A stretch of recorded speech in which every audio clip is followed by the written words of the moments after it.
Call the meeting to order. This is the meeting of the Township Council of the Township of Vernon for Monday, June 8, 2015. Adequate notice of this meeting has been provided to the public and the press on January 4, 2015, and was posted on the bulletin board in the municipal building, all in accordance with the Open Public Meetings Act and JSA 10:4-7. Thank you. Would you please call the roll? Councilmember Kadesh? Here. Councilmember Lynch? Here. Councilmember Murphy? Here. Councilmember Wetzel? Here. Council President Rizzuto. Here. Would you please stand with me and join in the pledge to our flag?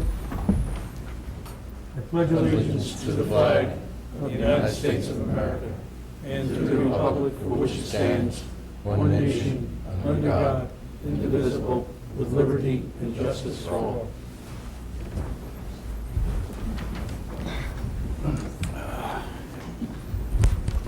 Thank you. Next on our agenda, we have the auction of some surplus property. Mr. McBriar, would you please handle this? If we could get a formal motion to open the meeting up for the public auction. May I have a motion from the council to open this meeting up for a public auction? Motion. Motion made by Mr. Lynch. Is there a second? Second. Seconded by Mr. Wetzel. All in favor, please signify by saying aye. Aye. Opposed? Motion carries. Thank you. The township now will conduct an auction of municipal property which is no longer needed for a public purpose. The sale is being made in conformance with NJSA 40A:12-13. The sale is subject to the express terms and conditions set forth in Ordinance 15-15. The property is identified as Block 103.01, Lot 22. Eligible bidders are identified in the ordinance. I note that the property is non-conforming, and the minimum bid and starting bid is $500. Is there anyone present tonight that is interested in bidding on the subject property? Thank you. Let the record reflect that one gentleman is interested in bidding on the property. We'll start the bidding at $500. Is there anyone else here interested in bidding on that property? Seeing none, going once, twice, completed. At this point, it should be appropriate for the governing body to accept the bid and perhaps take a short recess to allow the clerk to accept the deposit. So be it. May I have a motion to recess the meeting for the purpose First, of... accept the bid Make a motion, we accept the bid. and take a short recess to allow the do a short clerk recess. to accept the deposit. All right, motion has been made to accept the bid and then move to recess. Is there a second? Second. Seconded by Mr. Wetzel. All in favor? Please signify by saying aye. Aye. Aye. Opposed? Motion carries. Okay. May I have a motion to come back into session, resume the meeting? I'll make the motion. Motion made by Mr. Wetzel. Is there a second? Second. Seconded by Mr. Kadesh. All in favor? Please signify by saying aye. Aye. Aye. Motion carries. This evening, we are pleased to have with us Mr. Herb Yardley of the Sussex County Health Department, and he's here to give us a presentation on the services that are provided by Mr. Yardley's department to the township. Mr. Yardley. Thank you very much. It's an honor, privilege to be here tonight to talk about our department and the services we provide. I brought some of my staff. I'm Member Siebold. I'm Program Manager for the County of Sussex. He's really the number 2 person at the county. I'm Julia Gurrell. I am the Public Health Emergency Notification System Coordinator and also Medical Reserve Corps Coordinator. My name is Marty Baldwin. I am one of the public health nurses under the Department and Office of Public Health Nursing. And Sussex County, who we are and what we do.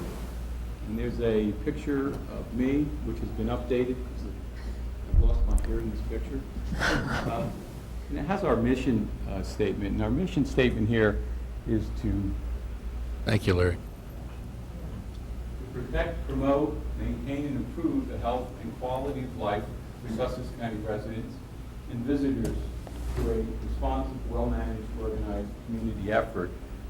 And we're going to talk a little bit about that tonight. Department of Environmental and Public Health Services. We have our administrative offices, the Office of Environmental Health, and that does the County Environmental Health Act, hazardous materials, emergency preparedness, our Office of Public Health Nursing, New Jersey Seed Program, Special Child, Office of Mosquito Control, and Office of Weights and Measures. Those are all under the operation of the Health Department. And I'm going to try not to have death by PowerPoint tonight. What is a registered environmental health specialist? You're also known as a health inspector, or those of you that have been around a while, we used to call them sanitarians. What do they do? They inspect to ensure health and safety and enforce the law, public health laws. Office of Environmental Health. They review plans, issue permits, and perform inspections, such as septic inspections. Ember, do you want to talk a little bit about septic inspections, how that goes? Sure. Years ago, when people talked about the health department, the main focus was wells and septics, but we've evolved into a lot more, and so has the tools that we use in the trade. The days of just stone and pipe septic systems or seepage pit septic systems are pretty much by the wayside. Technology now has an awful lot of things in the bag of tricks that can be used for certain situations. We review the plans, they come into us, applications come into us, and we review all plans. What we have, there's several types of plans and reviews that we do. There's one for repairs, which are the simplest of simplest work you can do. It's a replacement of a D-box, or you've broken a line or something like that. Very, very simple. And what we do is we do the application. Basically, if there's an inspector there, they'll do them on the spot.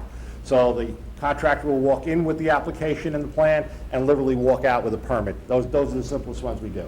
The next group is the alterations. Those are for existing houses. And what we do is the code gives us some wiggle room when it comes to that aspect of the code. And what we do is we use that wiggle room to benefit the residents. And whenever we can help them out, because we have a little leeway in the code there, as I say, we use that to benefit them. So whether they can't quite get the 100-foot distance, well, the septic, we're allowed to reduce that down to 50 with alterations. But if I could just interject, is that there are many houses on very small lots. And so what we try and do is work with the engineer to make that system as best as you can for that lot. And sometimes, you don't have much to work with. So Emmerich does that very well. I just wanted to talk a little about that. Yeah, again, in a perfect world, we'd all have 5-acre zoning, and we could do whatever we wanted to, and perfect soils, but that's not the case, as Herb said. So we use the code wherever we can to benefit the residents of all the municipalities that we serve. The other type of septic evaluation that we do is new construction. That's a brandy new house going up, or people who want to add bedrooms to their homes, because that increases the flow rate. So if their septic was designed for 2 bedrooms and now they want to add a bedroom, it's now a 3-bedroom house, and that basically triggers a review that, as though you're putting up a new building. You're going to put a full-size septic in and basically comply with all the codes. That's pretty much the 3 types we do. We are pretty good at getting the septics out. I mean, if we get a completed plan from the engineer, new construction is out usually in about a week, alterations in probably about 3 days. And as I say, repairs go out same day with the contractor who brought it in the door. So our turnaround time is pretty good. We're pretty proud of that. We work very hard to get that done. Okay, thank you. Another thing is sometimes we have metal tanks that have to be repaired immediately. That's an immediate permit. Actually, the work can be started and you can come in and get the permit. So we try to work with the public as best as we can. A little bit about food protection. One step back, septics, they are all guided by the septic code. So that tells us what we can and cannot do. And that new code was changed in 2012. Right. So we're dealing with a new code that food protection, everyone goes to restaurants. It's one of the things you may be most familiar with. And we have staff out there that are specially trained to do foods. Or if someone wants to open a new restaurant, we review the plans. Right now, if you have a restaurant, you can come in, submit your plans. We look at the plans, we have a meeting, and try to get those out within a week if it's all complete. so that they can move forward. We look for, some things are different than we did in the past. In the past, we'd go in and look for dirty walls and ceilings, and we'd look for refrigeration, and we'd look to make sure you have a 3-compartment sink and a hand wash sink. Some of the new things that have been added is something called HACCP, and it's Hazardous Critical Control Points, where you look at how they're actually handling the food. How is the food delivered? How is it kept? And is it maintained properly? And all of our inspections, by the way, are online. And we do send a copy of, we send you a monthly report, and any inspections that are done here, septics and restaurants, those are included. Or you can go online, and you can search any restaurant in the county just by going to our website, and the instructions are right there. We also have nuisance complaints, and those are the everyday complaints from malfunctioning system to litter debris, garbage, rodents, water pollution, air pollution, things of that nature. We also do some other inspections, body art and tattoo parlors, and body piercing. That code was enacted about 5 years ago, and it may even be longer than that. Well, it was at one time unregulated. So we have a series of regulations to make sure that they are following the laws. We have childhood lead poisoning, and this is a 2-tier inspection. Usually what happens is we get a child, and that will come in with a high lead elevated. Would you explain that a little bit?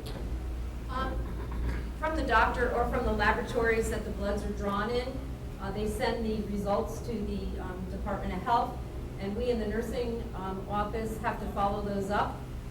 Any child that is deemed toxic, we work with the environmentalists, and we go out and do home studies.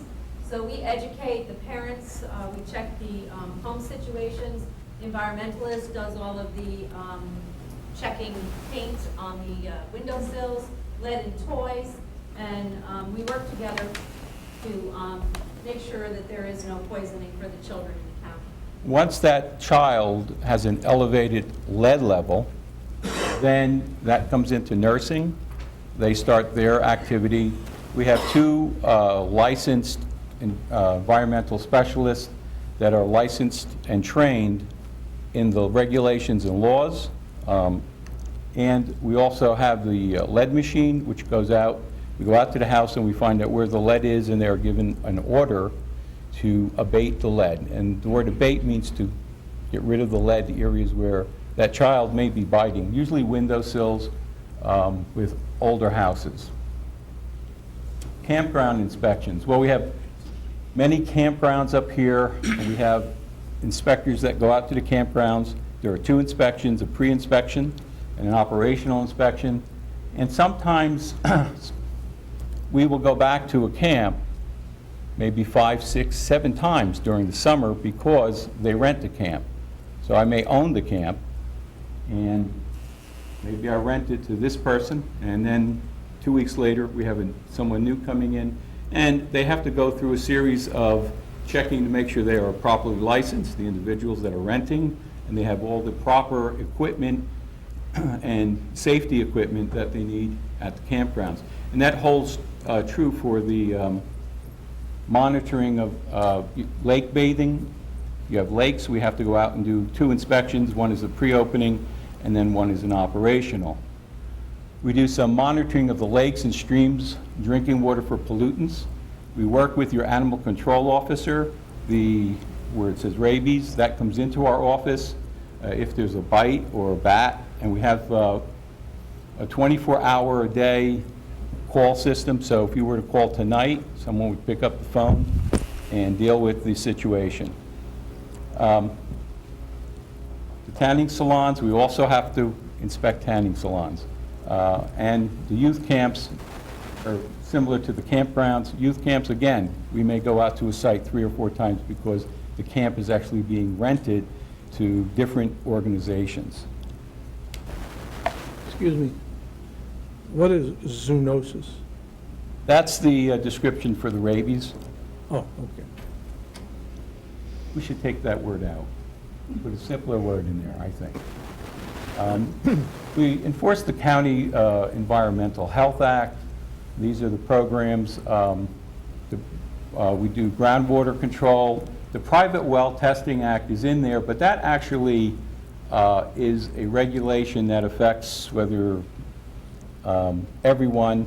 It's one of those things that you can sell your house and you'll have the water results, but it is not made public. So if you have a bad water sample, we will get it, we will look at it. Some of the stuff comes in with maybe a high level of sodium or something. However, if it comes in with a chemical, then we are not allowed to tell anyone by law that that house on that street has a chemical in the well. But what we are allowed to do is notify everyone within 200 feet of that home that someone has found this chemical in their well. I didn't make the law, I didn't write it, that's the state. So then we have noise control, and that's noise control are from, say, manufacturing, commercial to residential. Air pollution, hazardous substance, solid waste, and the community right to know. And we go out and we educate different businesses on the community, on the right to know program. Our Sussex County public records. You can search online for your septic plans now.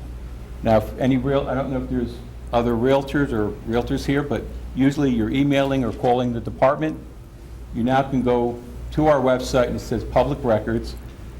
It should say septic records because that's what's on there right now. And you can put in the block and lot in your town. And it's in the testing phase right now. All of our records in the department are digitized. So when you come into our department, you don't find files of records because they've all been scanned and they're digitized, and we will pull them up electronically. We have a hazmat team available 24/7. Our inspectors take a 40-hour course and then an 80-hour course in order to be able to respond. We were recognized by the DEP as a model program, and we have equipment to do air monitoring, and we have a decontamination unit. This is our emergency preparedness team. Julie, would you like to talk about that, please? Oh, do you have the clicker? I sure do. There's 3 of us on the emergency preparedness team. Going back to the hazmat, I'm also a hazmat technician, as well as one of the other individuals, Tracy Storms, on the bottom. The woman to the left is Helen Holmeyer. She's also a public health nurse and does the nursing activities. We do a lot of planning and a lot of practicing. So what we do is there is a emergency preparedness team with every county health department in the state. There is also one with the city of Newark. And we report not only to our own locality, but also to the New Jersey Department of Health and the CDC. So our planning involves everything having to do with a public health emergency. Right now, we're under a tornado watch. That actually is something that, for me, catches my attention a little bit more because our planning involves sheltering. Our planning involves medical needs sheltering, which we found that is something we needed to work more on after Sandy happened. We work very closely with the Emergency Management Bureau for Sussex County. We do pandemic planning. We did during H1N1, we organized the mass vaccination clinics for H1N1. And a lot of what we do is updating plans, creating new plans when we realize there's a deficit, and then practicing the plans. The other thing that we do is a lot of communications. So during emergencies, one of the very big things is emergency communications. And we maintain lists that are ongoing, updated in terms of every different kind of community individual that may need emergency information during a public health emergency. We also use those lists just to do general information, such as food recalls to the businesses, different medical information things for the physicians in the area and the hospitals. I'm actually going to fast forward this.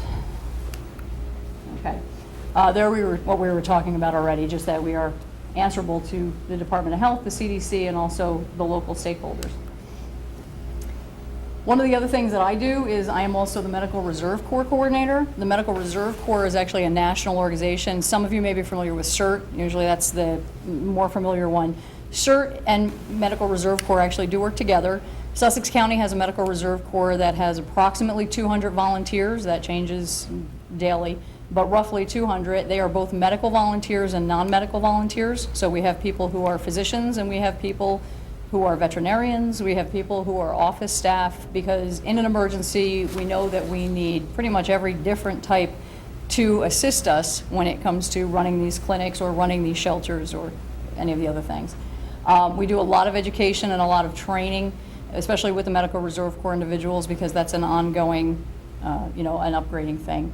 And the other thing that we do is respiratory protection programs. So for the first responders, we will do fit testing, which is, if you're not familiar with it, if, say, for instance, you're a volunteer at a fire department and you need to yearly be fit tested for the masks to make sure that you have a proper seal, that you're not going to be in the middle of a bad situation and now all of a sudden you find out that your mask isn't working correctly. So that is one of the other things that we do. We're all doing a wonderful job with the fit testing program. It started right around, I think, 1999, and it's progressed well since then. Thank you. Also, our fit testing will bring you into compliance with POSHA. Right. Fit testing. Yeah. Right now, it is available for anybody that needs it. Okay. Marty, It's not wanted by anybody. No, it's not. We're kind of like the dentist when we That's show right. up. Marty's going to fill you in on the Chronic Disease Coalition. Part of the nursing program and the environmentalist is our grant-funded Sussex Warren. We're in conjunction with Warren County. And we work for regional chronic diseases. And the chronic diseases can range from anywhere from, asthma to arthritis to any chronic disease, including cancer. And what we do is we partner with other community agencies, Project Self-Sufficiency over in Newton. We do our federally qualified program over in Newton. We work with them, and what we do is between the two counties, we come up with things that we identify through some of the health issues that are presented in the county. And what we do is we try to develop policies and environmental changes and changes in our actual system to better address chronic disease in this county. Their goal is smoke-free parks and recreation areas, and Vernon is one of those areas. Our park is smoke-free. We're trying to increase our colorectal screening in primary practices, so if you go to your physician in the county, you might be offered a free colorectal test. We in Sussex County have the second or third largest breast cancer diagnosis, late-stage diagnosis. So what we're going to try to do through chronic disease and through a program that I run called the New Jersey Seed Program, I'll talk about that in a minute, is to identify and get women to go and get checked. And there is a program available in the county for that. But this is one of the things that chronic disease works with the nursing department for this. And we want to increase awareness to decrease melanoma in the county, because skin cancer with melanoma, we are a statistic.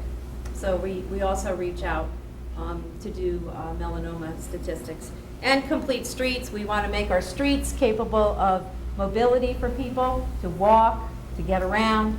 So complete streets is included in that. Clean communities is from the environmental aspect, and they deal with cleanup and removal. They're related to laws and ordinances. They make public education and information, and they do fulfill with Adopt a County Road. And of course, they work with nursing and environmental for community education and programs. And they also work with your local clean community person. Great. There's two programs here. The Office of Public Health Nursing consists of registered nurses. A few of us have left, some of us have stayed, retired that is. We deal with a lot of health issues. We deal with hepatitis B vaccinations, so anybody in the community that is either uninsured or underinsured can come to the county health department and get a hepatitis B shot, vaccine rather. We do have the county-wide flu clinics. I'll talk a little bit about that. We are going to have one here in Vernon in the Municipal Senior Center downstairs, October 15th from 3 to 6, if you're interested to sign up. Okay, we do health checks. We'll talk about that in a minute. We do well baby clinics as well. School immunization audits. The nurses go out, usually in the winter. And what we do is we go to every school in the county and we check immunization records and make sure that our students in the schools are up with immunizations, because that is a public health issue if we develop a disease epidemic out there. We deal with measles, we deal with scabies, we deal with any communicable disease that we need to keep in touch with. We have a Take It to the Streets program where the nurses go out in the community and we will do any health issue that is addressed or requested. We do blood pressure screening. They can either come into the office or the municipalities can request us to come out. We do male and female cancer screenings. I'll talk a little bit about that later. Skin cancer screenings, as I said, mentioned before with the melanomas. We want to make sure that you get into a physician, and we do have full body physicians that will do full body exams, and then if you need to be referred, they will refer you. SMA chem screenings in the county, we have 2 dates, one in the fall, one in the spring, whereby anyone who does not have insurance or has no insurance coverage, underinsured, they can come to the county to our 2 screenings a year, and they can pay $50 and get a full 18-panel chemistry, includes cholesterol, blood screening from the county. As mentioned before, Herb mentioned the childhood lead poisoning prevention program. That is also part of the nursing. We have clinics for any resident in the county. We do the pneumonia, the tetanus, Tdap, flu, anything that's available, we can get it for our flu clinics. The health checks that we have in the county are open to adults, teenagers, children over the age of 5. We do have our children's clinic, children's health, anywhere from birth to 5 years. And there again, if they have no insurance, they're not covered under New Jersey Family Care, they can come to us under the state gives us ample supply of free vaccine. So they can get a free exam and get caught up on their immunizations. The clinics, New Jersey Seed Clinics, I'm responsible for that in the county, and what that is it gives free to women breast, cervical, and colorectal testing free. We have 2 nurse practitioners that work with us in the county, and they give complete exams for these women. If we have a diagnosis of breast or cervical cancer, we refer them. We have contracts with our physicians in the county, and they can go ahead and treat them free of charge underneath this grant.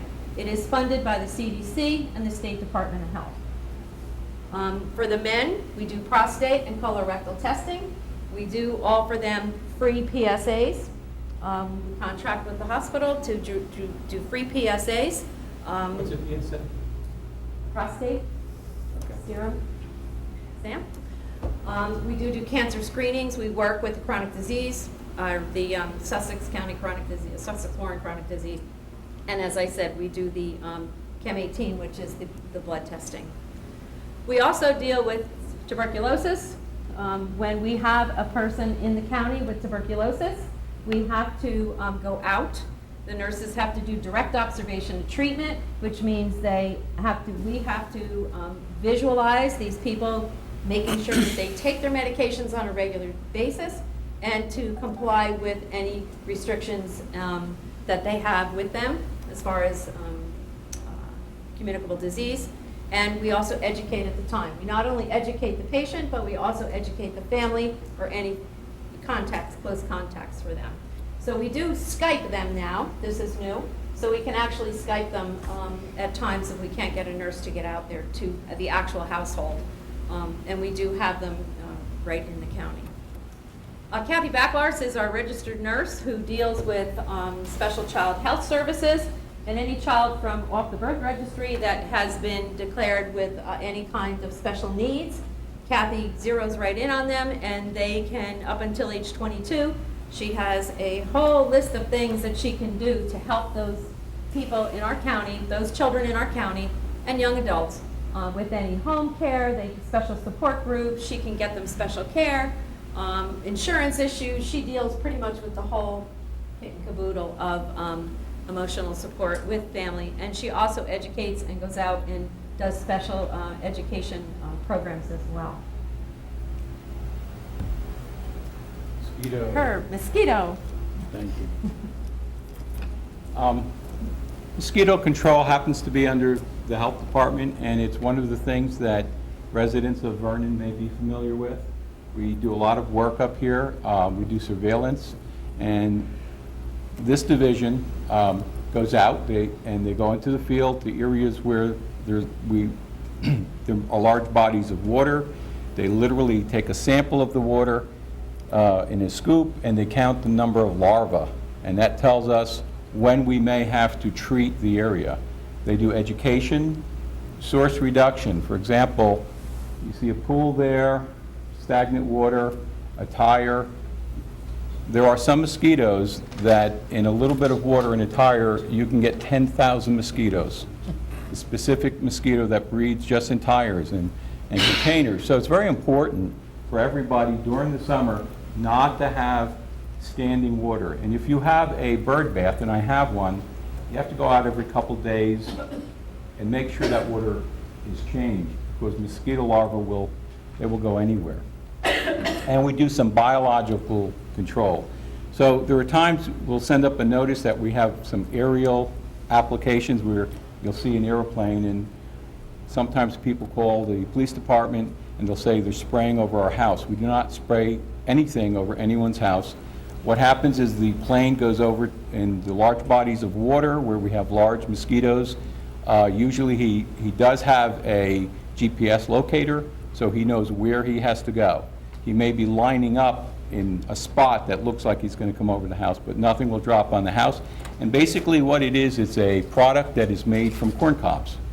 And it lands in the water, the larvae eat it, it has no nutritional value, and they starve to death. And that's one of the ways that those little larvae don't grow to be big mosquitoes. And the key with mosquito, our control program, is to try to get them when they're in that larva state.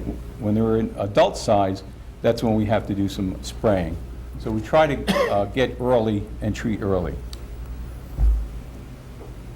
So we have an integrated pest management approach where we try the aerial, we try some local treatments, source reduction and elimination of the larva habitat, fish program, a specific breed of fish, little tiny fish that we will put out in large bodies of water. They eat the small larvae.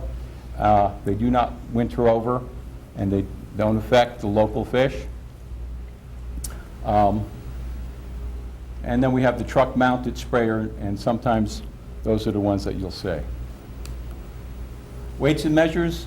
Once a year, the inspectors check every weight and measuring device in commercial transactions that meet, the length, time, and amount.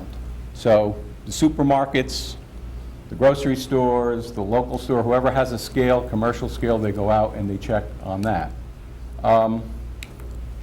Also, on the right there, that's the proofer truck, and they go out to make sure around the county with that truck at a certain time. We don't announce when that happens. They'll take it out to a gas station, and they test a certain amount of the gas. So if you're paying for high test, should be high test in the one container, or regular, or the mid-grade.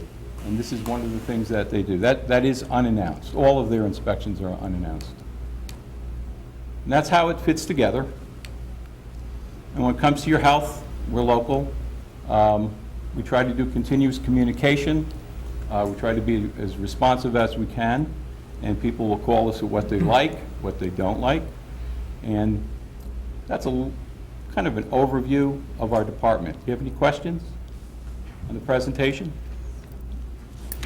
Council members, you have any questions for Mr. Yardley? No, I think the only question I would have is how does their noise control fit in with the ordinance we have for noise control? If a resident is having an issue, because I know a few meetings ago we had Mr. Egan show up and say he was having, I think it was Mr. Egan, he showed up and said he was having some issues with noise in his neighborhood. I don't know if that's ever been addressed, but I just We would do a commercial business. The noise control is basically from a large business, fans, sometimes banging, things of that nature. All of the local ordinances generally have the police department going out. Right. saying- Well, you mentioned something about residential, that's why It's commercial to residential. So in the past, there have been times where you have a house and it's next to a refrigerator. A case I dealt with almost 30 years ago, was where there was a ice cream company, and next to it was across the way were some houses, and the constant droning of the compressors. And they were able to fix that. Those are the type of things that we would do at 20. okay. Thank you. Do you deal with the YMCA also in a lot of your rehab? Yes, we do, we do a lot of work with the YMCA and trying to get people eating healthier. The YMCA has a program for health and SIP. You want to talk a little bit about that? Yeah, we work in conjunction with the YMCA to give health programs, and if they have any questions or they need any resources from us, we by all means share that with them.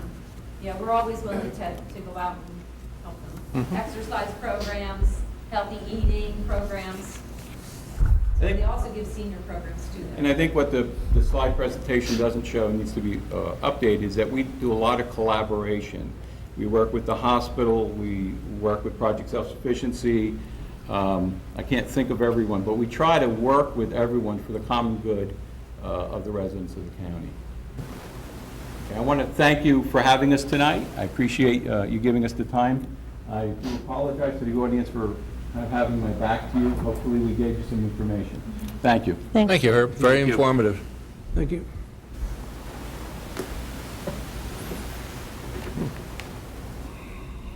That's good.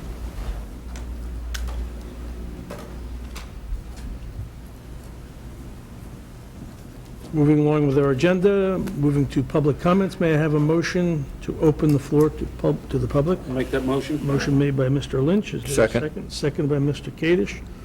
All in favor, please signify by saying aye. Aye. Opposed? Motion carries. Meeting is open to the public. If you have any comments, please step forward to the podium. State your name and the area of town that you reside.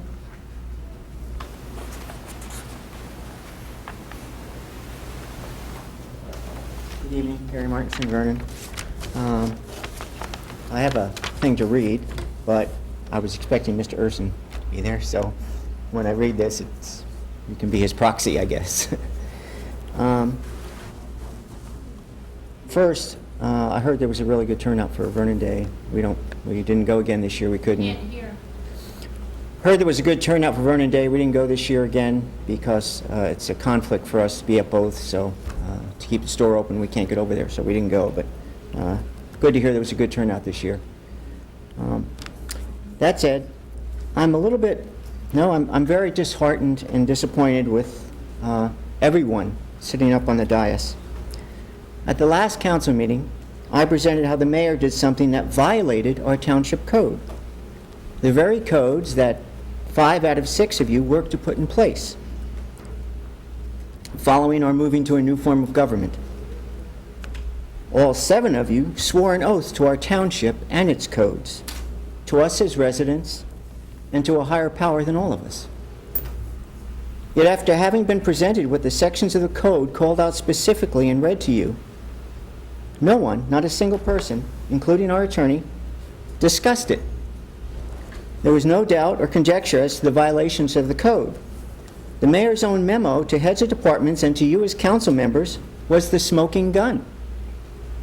To not have even asked the attorney, for the attorney to have not made any comments, for none of you to ask to discuss it or to go into executive session to discuss it, the validity, repercussions, or possible actions to take or not take, that could have been an answer too. But the fact that that wasn't done, to me, was disheartening, disappointing, and in my opinion, a breach of your oath to us. Some may say the mayor's explanation after the fact to a reporter was sufficient reason. I'm sorry, but again, in a court of law, no way. The law was very specific, and imagine that was done for a good reason, or reasons. As I previously mentioned, if anything had happened to the mayor while in transit to where he was going, or while he was there, got sick in a car accident or anything, that excuse wouldn't have worked. We would have been in a really serious situation. The mayor mentioned no extra money was involved, which is true. But what if one of the reasons the law was made was so specific, shall, and listing specifically the people? What if the reasons it was so specific was so as not to put a union member in the position? Were union or other state statutes possibly violated, regardless of his just being a phone call away? That none of you, least not here, after being told, chose to even discuss it, to me was wrong. You failed in your obligations to be nonpartisan, impartial, and acting as elected or appointed members in our town government. I disagree with you, Gary. Actually, so do I. Both of us. Thank you, Mr. Martins. Both of us emailed everybody involved, and having no response, I then sent it off to the papers. And I did. And we did give all the codes in which you had revealed, and the Herald chose to edit them out. Okay? But the other papers didn't. And actually, I did call Mr. Urson the day it happened. And he was also copied in all my emails. Thank you. Are there any other comments from the And floor? actually, I'd just like to say, and Mr. Urson was aware of it, but unfortunately, we are too. Are there any other comments from the floor? Good evening. Could I approach just to give you each a copy? Can I have your name, please? Oh, I'm sorry. It's William James Rickey Jr. from Vernon.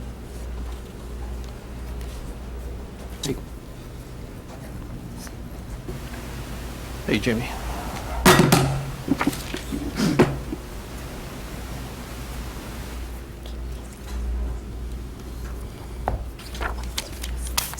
Okay, great. Thank you. Thank you.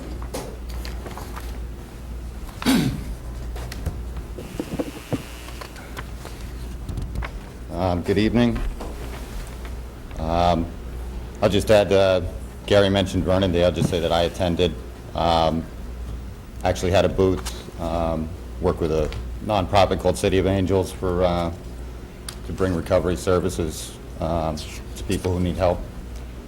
And it was an awesome event. I just wanted to make that comment to let you know that everyone involved is doing a great job. I hadn't been in quite a few years. The request that I just handed you, and I'm sorry that it's, this evening. I hope not to have to do this. A couple years ago, the council did grant a waiver for the whole season for Rickey Farm, for the requirement to have taxes paid before zoning permits are issued. We were able to catch up on our taxes after that, and we certainly appreciated your help through that season. We made it through last year with no problems. There's two tax bills on that lot. One is for the AT&T cell tower, and one's for our, buildings and land. We do have a past due amount right now, as well as AT&T has also been arrears in theirs. Having a little trouble negotiating the corporate maze with them and getting any response to bring their portion. I'm also struggling a little bit on our portion. I have several events scheduled, one of which we already postponed. I'm not asking for a waiver like I did in the past for the season. I do have an event scheduled, which is the Vernon Cub Scout Camporee for this weekend. I'm willing to postpone my other activities if need be, but I'm just asking for a one-time waiver for the Vernon Camporee event. It's this weekend. I really don't want to approach them. They've been there 15 years. I don't want to. I'd rather not. I don't get paid for the event. I don't charge for the event. It's just something that we've done for them for years. So I'm not asking for a waiver for the commercial activities. I do plan to get the taxes current prior to having any other events that need to be permitted. So I'm just asking your grace on this one event. Mr. Zuckerman, what is our situation with regards to the tax status on this property? Last year, you gave Mr. Jamie a waiver. He did, in fact, get caught up on his taxes. He has struggled over the years paying his taxes.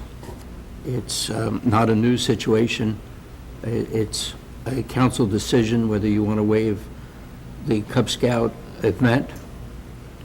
That's your call, but he knows, rightly so, the taxes have to be paid. Yeah. Actually, it was 2013 when we had the waiver. Okay. 2014, we actually made it through with Good. no problems. And I did include an excerpt from that 2013 council meeting minutes from the website, just so you could see what was done prior. But I'm not asking for that for any others, just for this one event. I mean, I look at this and say it's something you've done already, and he's not asking for it for the whole season. So I'm just, I mean, I guess I don't see why we wouldn't, but does anybody have any additional comments to that? I think the idea of coming to us a week before the event is happening is... Well, That's what troubles me. I have to tell you, I wouldn't say no to anybody from the Boy Scouts, but Jamie, No, I I mean, a week before, it's... I understand, and, I'm at your mercy, and it's, I certainly won't take it personally, and I would never say no to the Boy Scouts, so it's... I would never, and the Cub Scouts. I would never say no to the youth of Vernon or any youth. And I commend you for what you're doing and not taking any money or anything of that nature. And the goodwill aspect, I think, outweighs maybe for a short period of time, the taxes. So I would grant the waiver. I don't know about anybody else, but.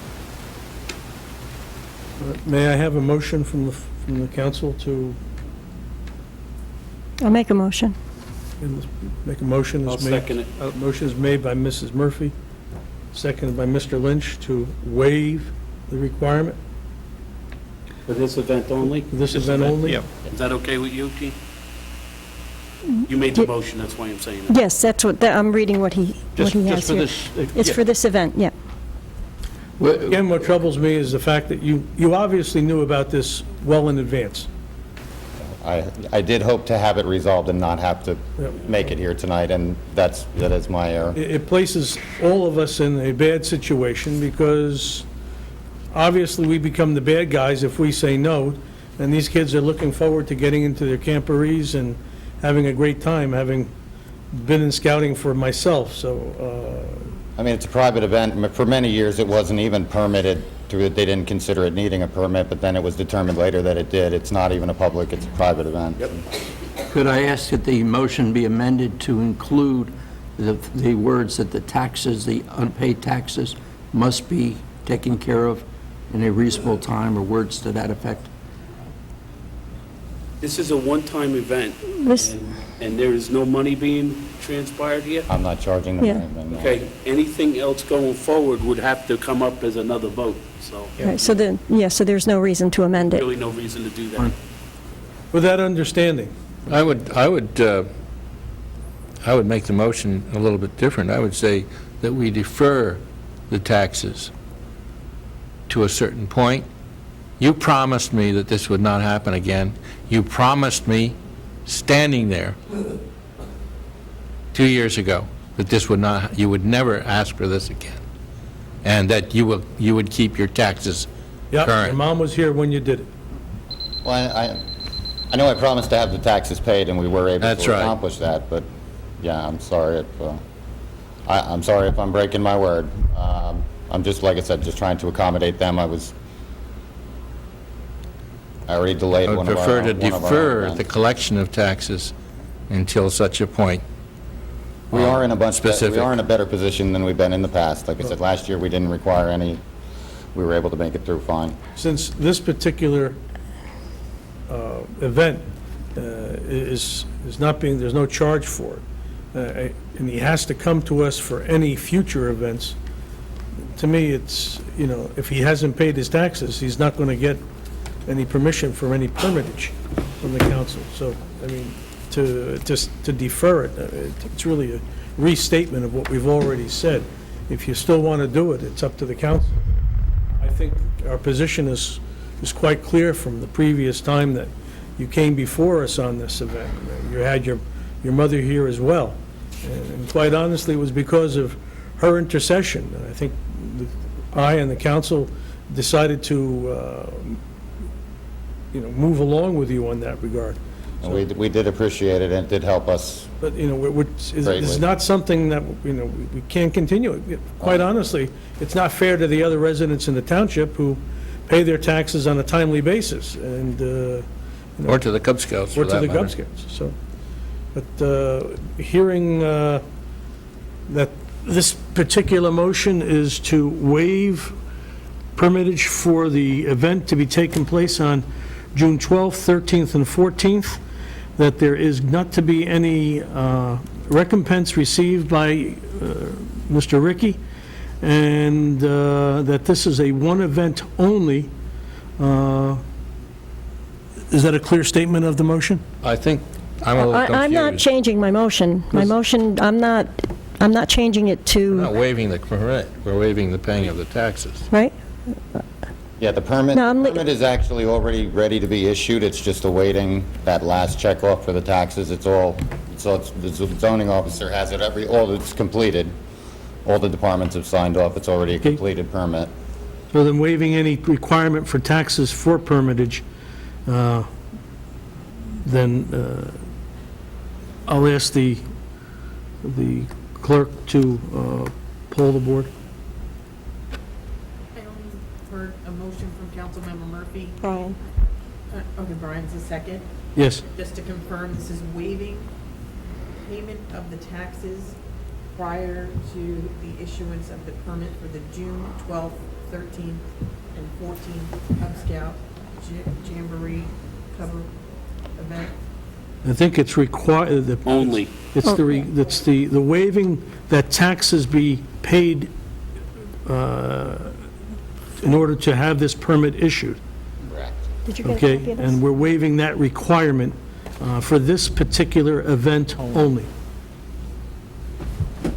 Deferment is an important word there because we want to collect on these taxes after. We don't want to eliminate the payment of these taxes. That's why I wanted an amendment.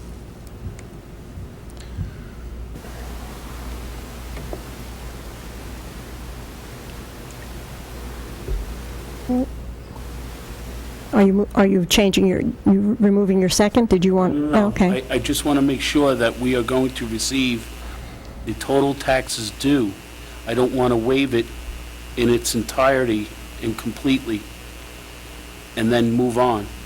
Well, we're not waiving the taxes, we're, Okay. Perhaps our attorney can state, I think everyone's put this in speaking a the same form. thing. It's not waiving taxes or deferring Okay. taxes. It's waiving the requirement that they're paid in advance of you obtaining Okay. a permit for this one-time The event. issuance of this one permit, correct. Right, so taxes Yes. are still due and owing, Absolutely. but the requirement for the permit has been waived. That, I think that's the same understanding that Yes. everybody here Yes. has. Should do the Call poll. the roll? Councilmember Kadesh? yes. Councilmember Lynch? Yes? Councilmember Murphy? Yes. Councilmember Wetzel? Yes. Council President Rizzuto? Yes, Aye. Carries. thank you. I very much appreciate you working with me. Thank you. Are there any other comments for the, done before the council? Seeing no one coming forward, I'll ask for motion to close the meeting to the public. Motion? Motion made by Mr. Lynch. Is there a second? Second? Seconded by Mr. Wetzel. All in favor, please signify by saying aye. Aye. Aye. Aye. Opposed? Motion carries. Mr. Zuckerman, may we have the mayor's report? Thank you, Mr. President. I'd just like to give you a little update on the digital tax map that we've been working on for some time. There's 2 phases to the project. One has been completed where we've sent a helicopter around to photograph all of the property in Vernon. The second part of that is to take the 14,000 roughly tax records and digitize those off of the deeds to fit into the tax map. We've got 10,348 done by our outside consultant putting this together. Where we're headed is to put together a tax map or a database that the building department, the assessor, the tax collector, land use can tap into to get information on the property.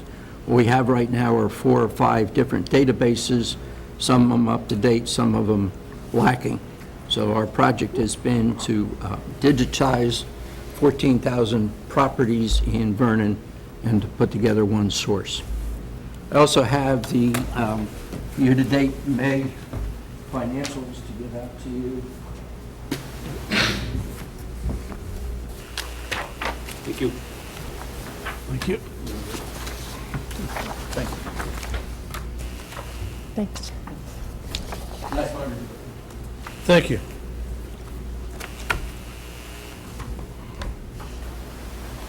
All members of the council have received minutes for the meeting of April 27th, 2015. May I have a motion to place these minutes on the floor for consideration and discussion? So moved. Moved by Mr. Kadesh. Is there a second? Second? Second by Mr. Wetzel. Are there any questions or deletions, additions, or comments on these minutes? Not, then I'll ask for a roll call vote. Councilmember Kadesh? Yes. Councilmember Lynch? I abstain. Councilmember Murphy? Yes. Councilmember Wetzel? Yes. Council President Rizzuto? Yes. Motion carries 15 minutes. Extension noted. Thank you. There are no items on the consent agenda, so we will move to first reading of the proposed ordinances. Ordinance 15-21, an ordinance amending Chapter 142 of the Code of the Township of Vernon entitled the Alcoholic Beverages regarding the number of licenses. The township currently has 8 liquor licenses for retail consumption. This ordinance corrects the township code to reflect the license currently in the township. This ordinance does not add a new license. May I have a motion to introduce ordinance 15-21 with the public hearing to be held on June 22nd, 2015? So moved. Moved by Mr. Kadesh. Is there a second? Seconded by Mr. Lynch. May we have a roll call, please? Councilmember Kadesh? Yes. Councilmember Lynch? Yes. Councilmember Murphy? Yes. Councilmember Wetzel? Yes. Council President Rizzuto? Yes. Motion carries to introduce ordinance 1521 with the public hearing. Thank you. Ordinance 15-22 is an ordinance amending the salary ordinance for non-union employees. Ordinance 15-22, similar to ordinance 1404 from last year, and ordinance 1520 from this year, establishes the salary ranges for non-union employee. This ordinance is for the position of municipal clerk pursuant to New Jersey statute and case law. May I have a motion to introduce 1522 with a public hearing to be held on June 22nd? Is that enough time? Yes, it is. So moved. Is there a second? Second. Seconded by Mr. Wetzel. I have a question. Yes. I would have liked Mr. Urson, because it was something I discussed with him. With the salary range ordinances, Mr. Urson noted that prior to any increases being given, that the council would have to pass a resolution. Did he discuss that with you at all? I briefly, I think the way that my understanding was is that the ordinance would set a range, and then the council would have to approve a resolution approving the exact amount. Right. That's correct. Right. And Oh, sorry? that's what I just wanted to. Okay. Roll call. Councilmember Kadesh? Yes. Councilmember Lynch? No. Councilmember Murphy? Yes. Councilmember Wetzel? Yes. President Rizzuto. No. Motion carries to introduce ordinance 1522 with the public hearing on June 22nd. Thank you. There are no ordinance for second readings for a public hearing, so move to council comments. Mrs. Murphy? Oh, we got here quickly tonight. That's nice. Question I have is, Mr. Zuckerman, will you be filling in from the mayor from now on? I have no idea. I was just, I'm only asking because I know that the mayor had made a comment that he no longer needed to attend meetings because there was now a seasoned council and his leadership was no longer needed. So I just wanted to... By code, I believe the business administrator is supposed to attend all council meetings. Well, actually, by code, the mayor doesn't lead the council either, so I was just questioning those words. So anyway, I was just wondering, since you've been here the last few meetings, whether or not you're... Been here for the last year and a half. No, I know. I just, since you're doing the mayor's report, I just thought I'd question that. And the ordinance for this liquor license, is that we have a new restaurant, or is a restaurant in town looking for an additional license, or does anybody have any information? Clerk has the answer. That the code was last updated in 1945. Yes. Sometime between now and 1945 and today, the township had an auction for a liquor license, but you did not update your code to reflect that you have now 8. Okay, so it always said we had 7, but we really had 8. But you have 8. Okay. So it's just a correction. Okay. And, let's see, I think that's all I have. Mr. Kadish? No comment. Mr. Lynch? No comment. Mr. Wetzel? Just a short comment on Missy and her group for an outstanding Vernon Day. And I'd also like to compliment the students from the Vernon High School and elementary schools, I believe, who helped set up all the booths and take down the booths as part of their community service, I would assume, for getting into the National Honor Society. And it was a great day, weather-wise, people-wise, excellent job.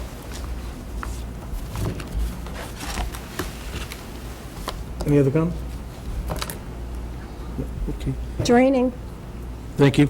Like to echo Mr. Wetzel's comments regarding the event yesterday for Vernon Day, but more specifically, a lot of this cannot happen without the participation of sponsors, people who provide the financial backing for the event, and I think it's worthwhile that their names should be entered into the record. The A&P Company, Burger King, the Division of Senior Services, Dunkin' Donuts, Heaven Hill Farms, Lakeland Bank, Locks of Bagels, Newton Hospital, Rehabilitation Specialists, PAL, Pizza Station, Race Coordinator Andy Ball, Smokies, Valley National Bank, Warwick ShopRite, Warwick Dodge, Mitch's Roadside Grill, Mrs. Belly's Youth Leadership Group, Denise Urbaniak, Crystal Springs Golf, and the Division of Child Protection. Thank you all of these for their assistance in the 5K race as sponsors for that event, which I understand was a great success. Secondly, my compliments to the Department of Community Affairs and Missy Wybrock for putting together the program. It was an outstanding event. Certainly, she couldn't have picked a better day for weather-wise. So, and as far as anything else, all members have received copies of the audit, or a copy of an audit of the township. Please review for the opportunity to ask any questions on the review on June 22nd. No other comments? I'll ask for a motion to adjourn. Motion to adjourn. Motion made by Mr. Lynch, seconded by Mrs. Murphy. All in favor signify by saying aye. Aye. Opposed? Motion carries.